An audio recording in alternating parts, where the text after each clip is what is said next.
depuis que l'Ouganda a accédé à sa souveraineté nationale et internationale. Toute la nation ougandaise s'est focalisée vers l'espace Est Kololo, où s'est tenue la célébration de ces moments historiques. À la tribune, les présidents Museveni et d'autres chefs d'État et de gouvernement. La RDC a été représentée par le vice-premier ministre, ministre de la fonction publique, Jean-Pierre Liaou, représentant personnel du président de la République, Félix-Antoine Tshisekedi. Passage de troupes en revue, défilé militaire dans la pure tradition britannique.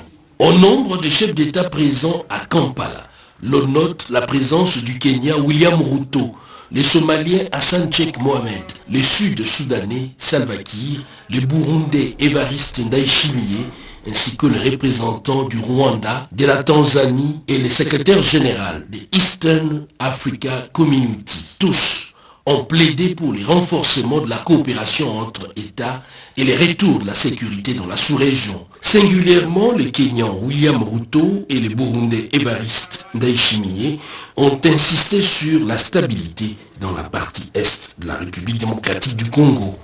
Les représentants du président de la République démocratique du Congo, Jean-Pierre Liaou, porteur du message du président congolais à son homologue ougandais et au peuple frère de l'Ouganda, est revenu sur la paix dans l'Est et la mutualisation des efforts pour y parvenir. Il est temps de construire un nouveau monde pour ouvrir la voie au décollage de la sous-région des Grands Lacs.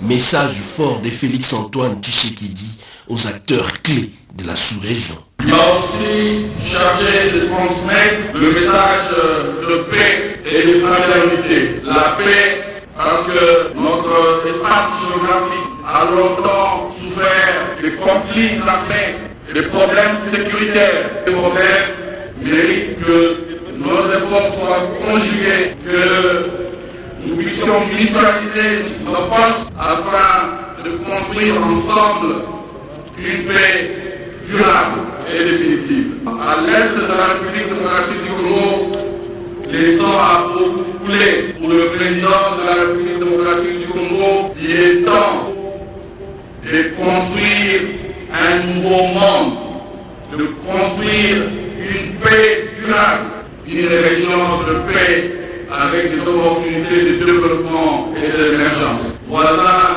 nous le sommes aujourd'hui, voisins, nous le resterons éternellement.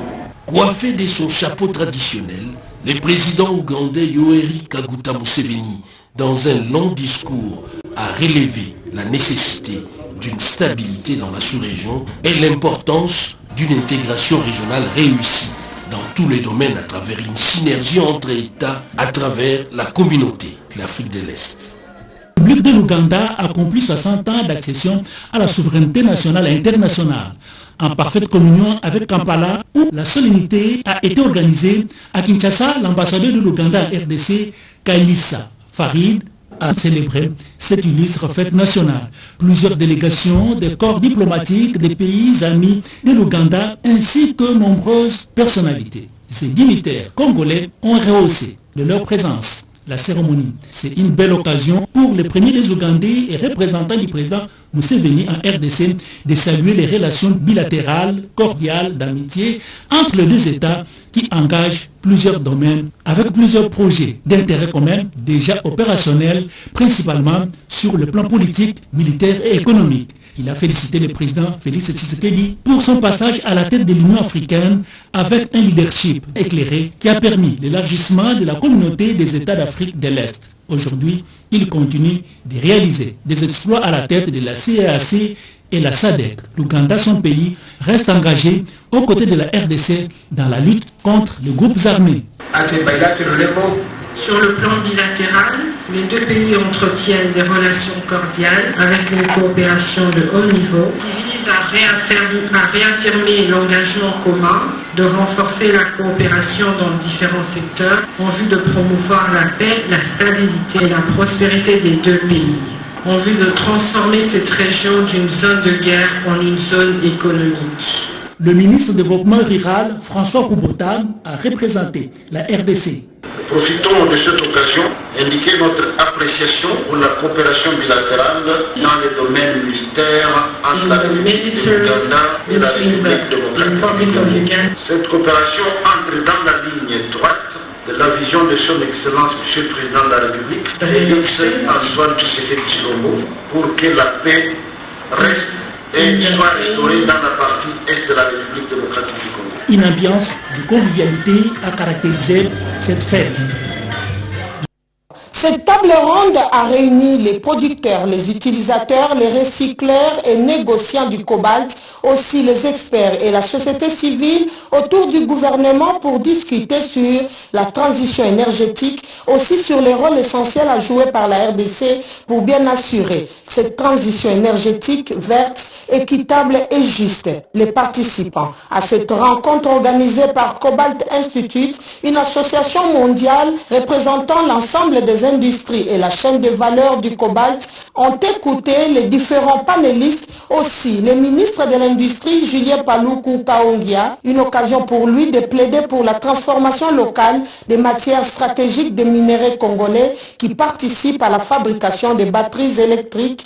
Ces grands projets, dont la première usine sera installée au Okatangava dans un avenir proche, changer l'économie des pays africains. Grâce à une étude qui a été menée, l'étude de Bloomberg, et donc la transition, c'est nous. Mais souvent au niveau international, on évoque des questions résiduelles et secondaires pour chercher à saper l'image de la République démocratique du Congo. Donc, il faudrait que, au niveau international, on relativise quand même ce qui se passe en République démocratique du Congo. Il y a des efforts. Le directeur des cabinets adjoints du chef de l'État en charge des questions économiques a à son tour martelé sur la valorisation des ressources naturelles de la RDC, pays solution au réchauffement climatique. Anticipant la demande exponentielle pour les véhicules et les batteries électriques, conséquence de cette transition mondiale vers les énergies vertes et la décarbonisation rapide, nécessité de pouvoir harmoniser les politiques et les programmes des divers ministères congolais afin d'exploiter et de valoriser durablement les gisements de minerais stratégiques de la RDC. Suzanne McLaren, chef d'approvisionnement responsable et durabilité à Cobalt Institute, a appelé toutes les parties à un dialogue permanent pour la réussite de ces processus.